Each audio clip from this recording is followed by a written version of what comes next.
Hola, hola, pues aquí estamos nuevamente con otro video y vamos a empezar con ello en esto que yo llamo el minuto 39 de nuestras vidas. Y como ya saben, pues voy a empezar primero a comentar a dar mi opinión sobre un acontecimiento que sucede en México. Y un acontecimiento que me llama la atención en esta semana fue de que finalmente ya se hizo una investigación de qué sucedió con el descarrilamiento del tren, del famoso tren transoceánico, creo que le llaman. Pero bueno, el nombre es lo de menos, ¿no? Lo importante es el evento y la magnitud de la ineptitud, de ignorancia, por no decirle realmente corrupción o el ocultamiento de nuestro gobierno de no querer reconocer las fallas del anterior presidente o responsable de la dirigencia de este país, ¿no? El famoso AMLO. Resulta que después de una ardua investigación de casi un mes, se llegó a la conclusión que las causas del accidente de ese trenazo es el maquinista o la persona que iba pues a cargo del manejo del tren. Lo curioso es que normalmente uno cuando revisa las cuestiones, por ejemplo, de calidad en un producto, en un servicio, y el tren pues podría yo catalogarlo como un servicio, para encontrar las causas raíces de la problemática de un servicio, normalmente manejamos algunos conceptos. El primer concepto de buscar las causas de un problema de calidad en un servicio es obviamente la gente. Tenemos que investigar si la gente que hace el servicio, primero que nada, es la persona apta para hacer eso. Si fue debidamente capacitada para hacer o realizar el servicio. Eh, Después revisamos el concepto de la maquinaria, decir, oye, es la maquinaria que le proporcionamos a la gente que dé el servicio, es la maquinaria adecuada, ¿sí? Está adaptada a las condiciones en las cuales se va a operar. Después de eso también revisamos, oye, es el material con que damos el servicio es el apropiado. Luego revisamos el método, decimos, oye, es la forma en que decidimos que se haga el trabajo es la forma más apropiada, el método es correcto, hay instrucciones, hay manuales, se pueden seguir, son entendibles. Luego entramos en la cuestión de la medición, qué instrumentos se usan para medir que la maquinaria funcione, qué mediciones se hacen para saber si el personal realmente al operar está listo para operar el equipo. Y finalmente revisamos lo que es el contexto o el medio ambiente. ¿Sí? Hoy es en las condiciones en que tuvimos este problema de calidad, qué condiciones ambientales había, qué diferencia podría haber pasado. Ejemplo, en el caso del ferrocarril, llovió, nevó, hubo un deslave por ahí, etcétera. Si se fijan, les dije yo seis conceptos que normalmente en un sistema de calidad se revisan para entender las causas de un problema. Pues resulta que nuestro gobierno parece ser que obviamente las gentes que están decidiendo son políticos y pues sus conocimientos deben ser reducidos en el sentido de que pues se dedican a la grilla, a mentir y a otras cosas que nada tienen que ver con el conocimiento. Y es increíble, ¿verdad?, que ahora un pobre señor va a ser responsable de todo esto. Sin pensar y revisar que, por ejemplo, las máquinas y los vagones de ese tren son equipo usado. No se compró equipo nuevo. ¿Sí? Sin revisar si el material que se usó para que ese tren transite es el material adecuado. Me refiero al balasto, me refiero a los rieles, me refiero a los maderos, me refiero a todo el material que se usó para que pueda transitar perfectamente un tren. Recuerden que ese famoso tren fue un tren que se inauguró en el casi ni siquiera en el siglo pasado, sino hace 2 siglos, en los tiempos de don Porfirio Díaz. ¿Sí? Entonces imagínense algo que ya tiene casi más de 100 años y que, conociendo cómo somos los mexicanos, ¿ustedes creen que le hemos dado mantenimiento? ¿Mantenimiento adecuado?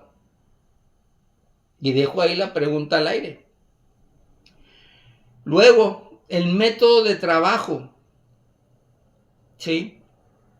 Realmente, en ese método de trabajo de dar un servicio de ferrocarril, ¿habría alguna parte en el método donde se describiera y señalara cómo se debe hacer la supervisión sobre un ferrocarril para que podamos tener la constancia de que el servicio es el adecuado, el correcto, sin riesgos?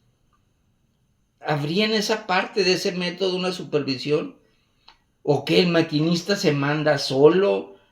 Él decide, él hace, no hay nadie más que supervise. No hay un método entonces de trabajo. Hágase como se quiera hacer. Luego, la medición, que iba a exceso de velocidad el maquinista. Y la pregunta es, ¿no tendrá ese tren un mecanismo que cuando rebases la velocidad a la cual se permite, avise, lance señales? Es más, que tenga un bloqueo de velocidad, de que cuando llegue a su máxima velocidad permitida no pueda aumentar. ¿Cómo funcionan en los automóviles nuevos? El control cruise, que le llaman, o cruise control, como le quieran llamar. Pues así funciona, ¿no? Pero ¿qué sucede?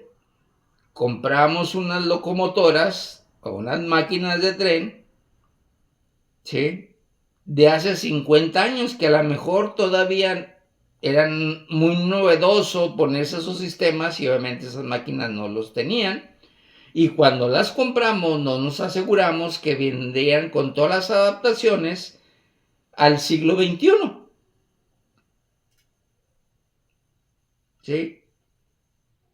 Y finalmente se revisó el contexto en el que sucedió el accidente, qué condiciones había. ¿Cuándo fue la última vez que se revisó ese tramo de vía?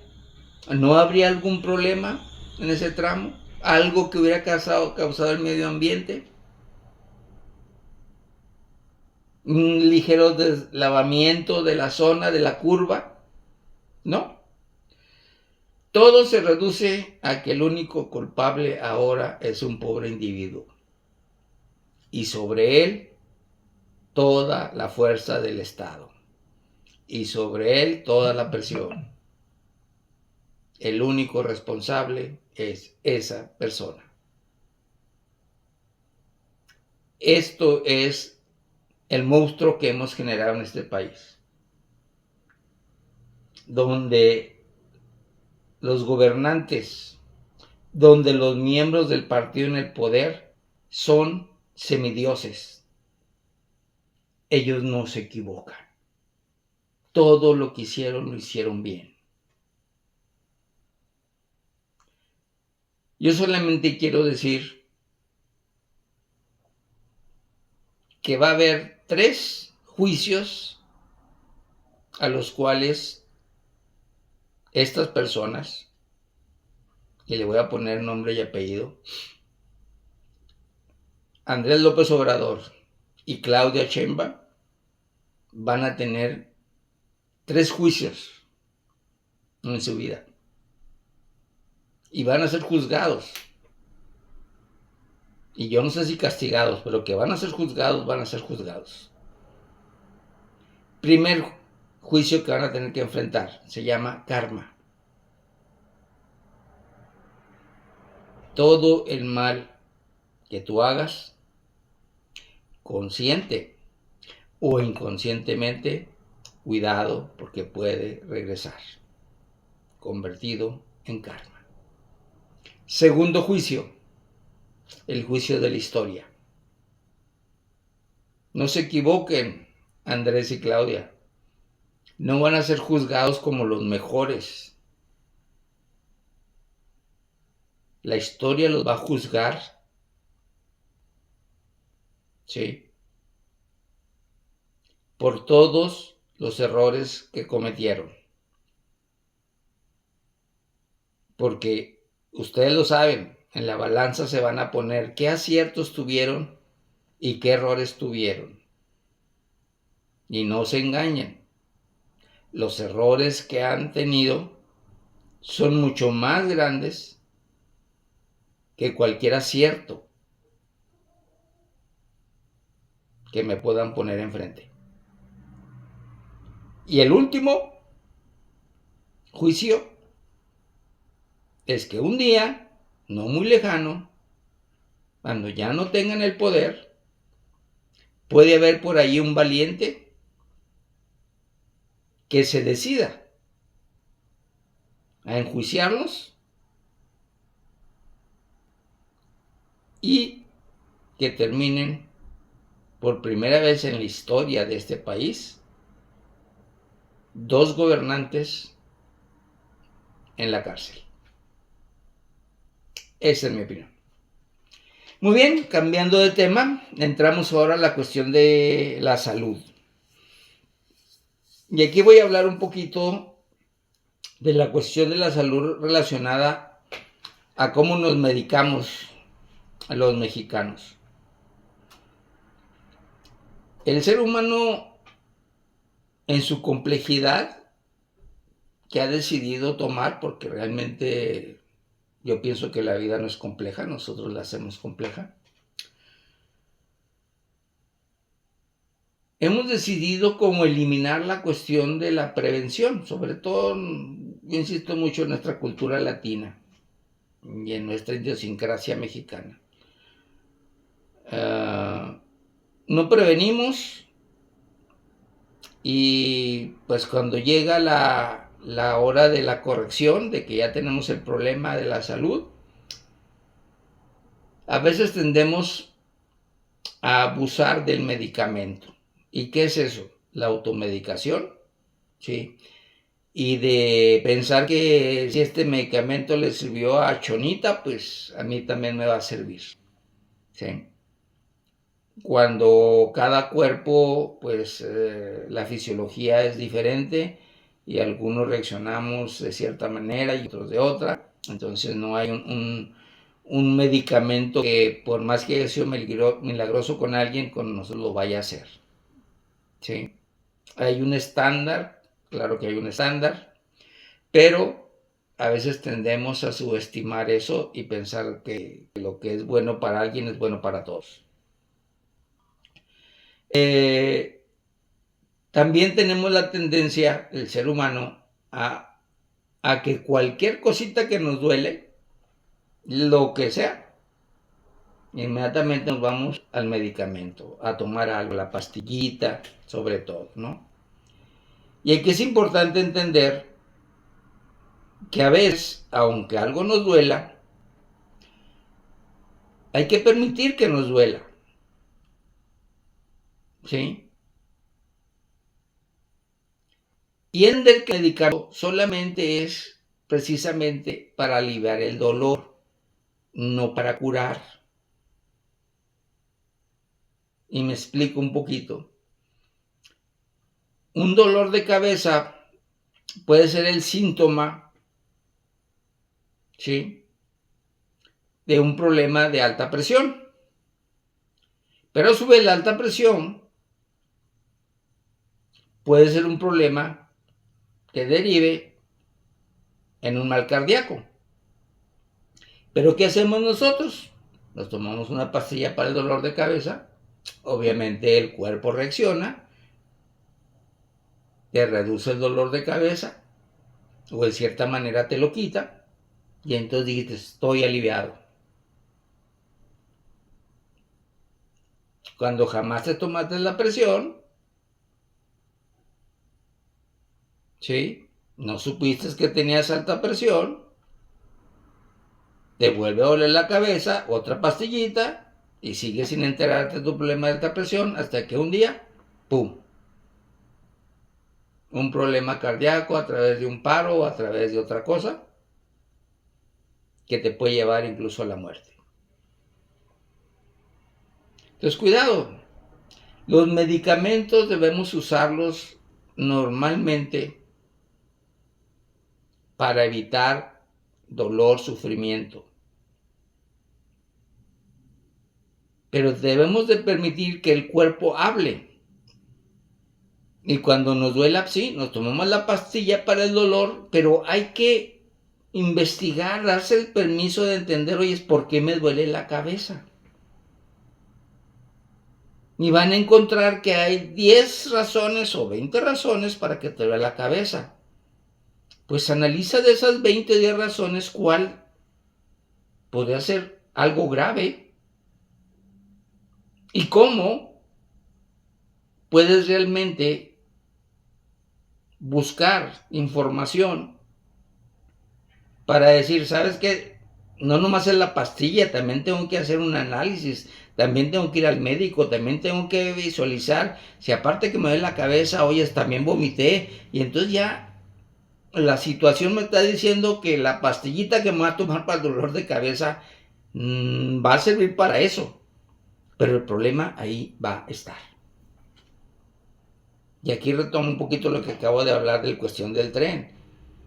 Hay que revisar todas las causas que pueden generar el efecto que estoy teniendo. Hay N causas. Y si solamente me quedo con la causa es que me duele el dedo y que si me pongo un curita ya. ¿Y las otras causas? ¿Por qué te duele el dedo? Te vas a olvidar y entonces vamos a pagar las consecuencias de siempre tener problemas de salud. Porque lo único que estamos haciendo es darle, haz de cuenta, placebos al cuerpo para que no sienta dolor. Pero el problema sigue ahí dándote avisos a través de dolor. El dolor tienen que entenderlo. Es un aviso. Llegan de cuenta que es en un tablero que se prende una luz. Es muy fácil. Aprieto el interruptor y se apaga la luz. Pero el problema sigue, porque lo único que hizo el tablero fue decirte, allá en algún lado hay un problema. Y que tú dices, ¿sabes qué? No quiero seguir viendo la luz. Pum, la apagas, pero el problema ya sigue. Y al rato se va a volver a prender el foquito.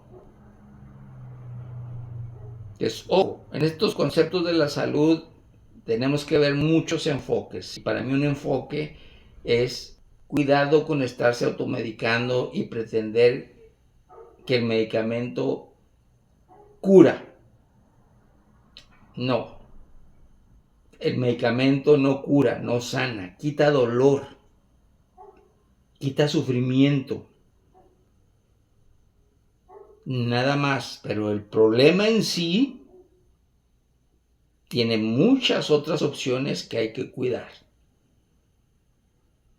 Desde tratamientos muy largos, de medicamentos más agresivos, cirugías, extirpaciones, montones de cosas. Ojo con la salud y los medicamentos.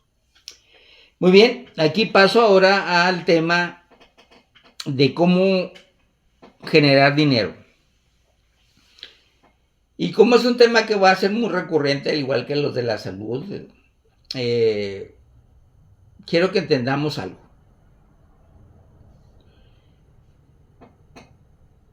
Generar dinero, caemos en la sensación de que generar dinero es crear riqueza. Y que la riqueza nos lleva a la prosperidad. Y aquí quiero aclararlo para ubicarnos en esto del dinero.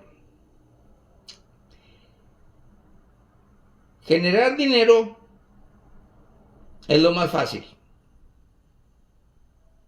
Y mucha gente me dirá, ay, que cómo es. Pues créanme que es lo más fácil generar dinero. El problema es que el dinero siga generando más dinero. Ese es el problema. ¿Cómo le hacemos para que este dinero que ya ahorita ya generé produzca más dinero? ¿Sí? Porque cuando tú haces que tu dinero genere más dinero, entonces empiezas a avanzar hacia lo que yo llamo la riqueza. ¿Sí? Pero ahí también entramos en otro problema. La riqueza debe provocar prosperidad. ¿Qué significa prosperidad? Que tú seas capaz que tu riqueza se pueda distribuir a otros para que entonces los otros te ayuden a generar más riqueza y entonces todos vamos a empezar a prosperar.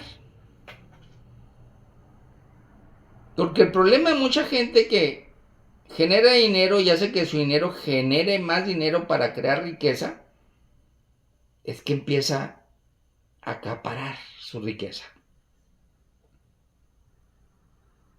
Y entonces en lugar de generar más riqueza a través de compartirla con otros, empiezan a extraerles a otros para acumular su riqueza. Y entonces rompen el concepto de la prosperidad. Porque ya no son prósperos, son ricos. Pero no son prósperos porque no están haciendo que la riqueza se distribuya y entonces todos puedan compartirla. Y entonces todos al compartir, todos apoyan a que esa riqueza siga creciendo, creciendo, creciendo, creciendo, expandiéndose. Entonces tenemos que tener mucho cuidado con estos conceptos porque hay tanta gente que como no tenemos esa información, caemos en vicios y en cosas donde el dinero termina siendo el amo de nosotros y la destrucción de nosotros mismos, la destrucción de nuestras familias.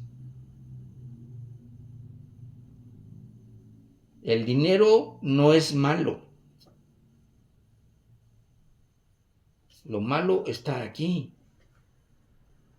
en que no sabemos entender la función del dinero. Cuando empezamos a generar dinero, el propósito final es lograr ser prósperos. Y la prosperidad no tiene solamente con tener el dinero, es cómo usas el dinero.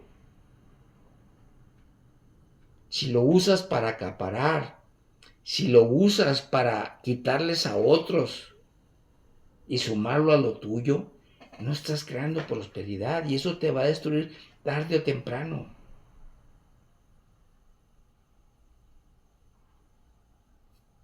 Y les pongo el ejemplo. Recuerden a los millonarios de los años 50 en el mundo.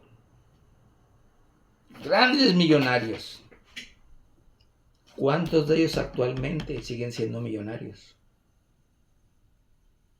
O prósperos. ¿Cuántos?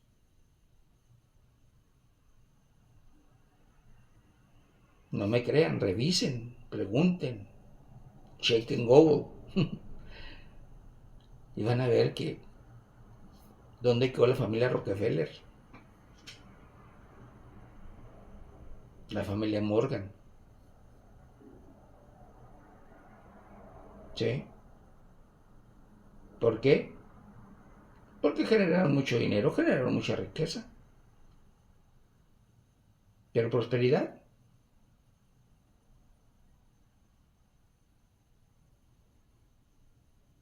Ahora bien, si me regreso al punto de partida, que es generar dinero,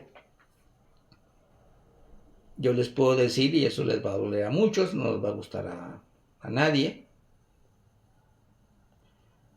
la única manera de empezar a generar dinero en este siglo XXI es que nos quitemos de la cabeza que ser empleados nos va a ayudar a generar dinero. Nos va a ayudar, un empleo nos ayuda a tener dinero para cubrir nuestras necesidades. En eso estoy totalmente de acuerdo. Y ciertas necesidades y ciertos empleos. Pero un empleo jamás te va a ayudar a generar más dinero del dinero que te da tu empleo. Quien se los diga los está engañando. Pues a partir de hoy métanse en la cabeza. ¿Quieren generar dinero? Hay que pensar en tener su propio negocio. Y no se trata que se lancen como el borra ya ahorita a poner negocios, es simplemente que empiecen a planear qué hacer. Porque vuelvo a insistir, su empleo les va a generar dinero para resolver sus necesidades. Pero jamás el empleo les va a generar dinero para hacer que generen más dinero. Eso no es así. No funciona así. En los próximos videos vamos a empezar a hablar de, ¿ok? ¿Cómo le hacemos para empezar a hacer ese cambio de mentalidad de movernos del ser empleado al ser el constructor de un negocio? ¿Ok? Muy bien.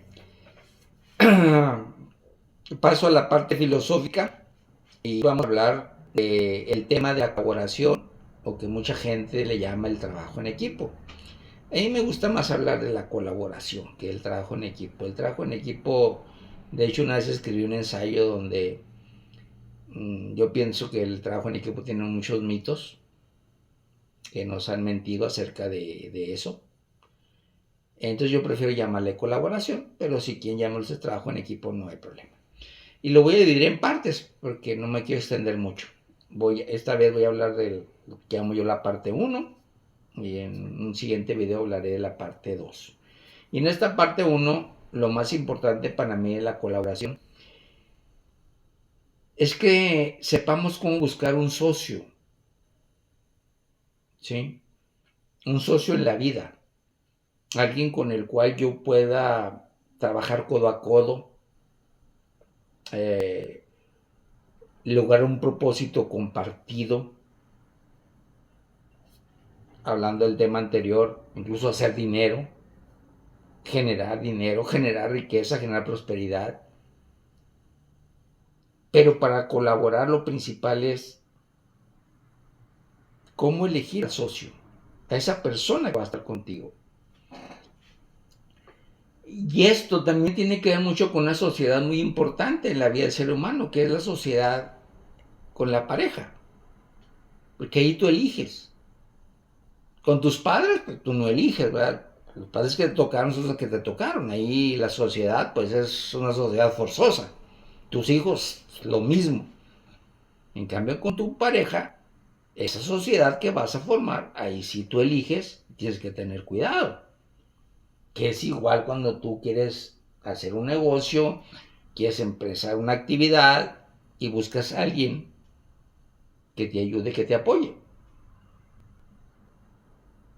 ¿Qué hacer entonces? Al buscar un socio en la vida, lo primero que tienes que hacer es buscar personas íntegras. ¿Qué es una persona íntegra? Una persona que es capaz de alinear sus emociones con sus pensamientos, con sus palabras y con sus acciones. Tienes que buscar que sea una persona de esa manera. Sentimientos, emociones, pensamientos, palabras y acción, siempre en una línea. Que no sean personas que piensan una cosa y hacen otra. ¿Sí? Pongo un ejemplo más claro para que se entienda esto. Vean a un político. ¿Sí? Hablan de que son políticos de izquierda, de muy apegados al pueblo, bla, bla, bla, bla, bla, bla. ¿Ven las acciones? ¿Cuáles acciones son? Quieren privilegios para ellos, todo lo hacen pensando en ellos. ¿Ustedes se fijan? Palabra, pensamiento, acción. Desalineados totalmente. No hay integridad. Luego, busquen personas que sean sinceras, transparentes. ¿Sí? Cuidado de las personas que siempre te hablan dulce al oído.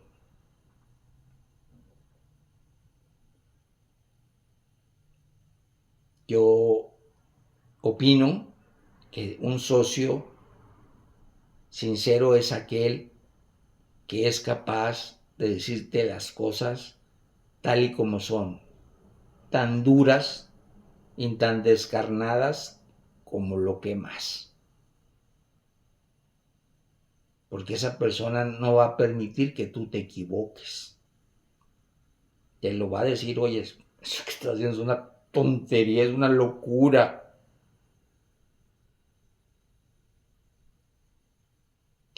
Luego, busquen personas que tengan dignidad.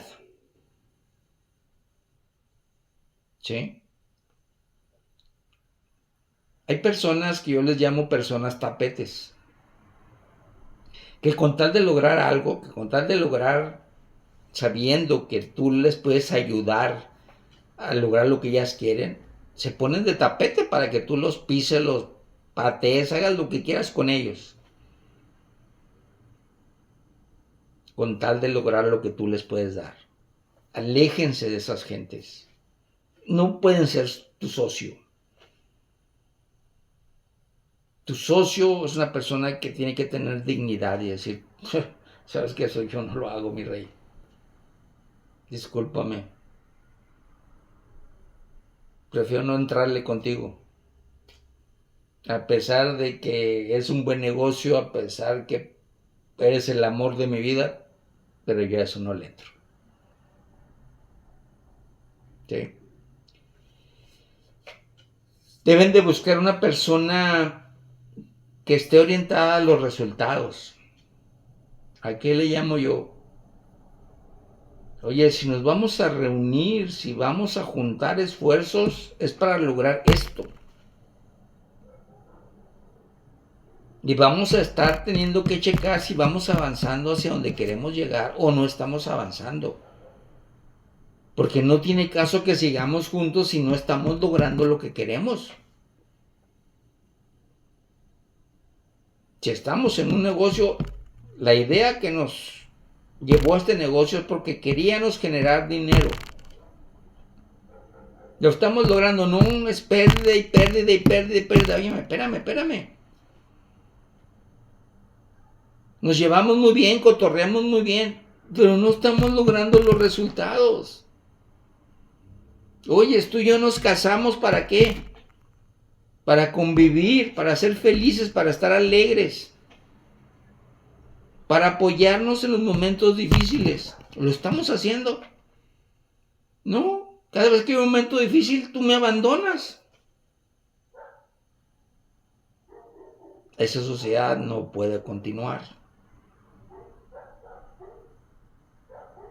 Y finalmente,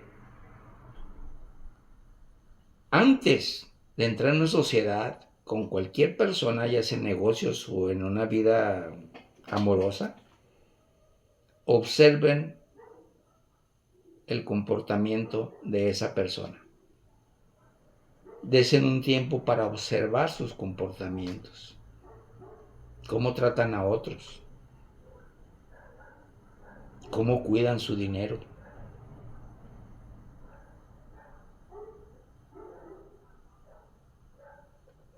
Eso les va a dar información valiosa.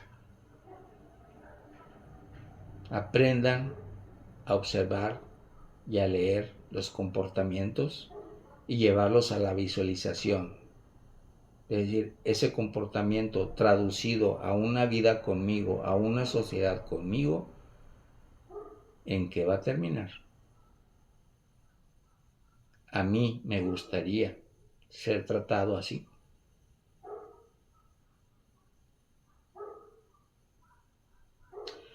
Eso es lo que tenía el día de hoy para compartir con ustedes.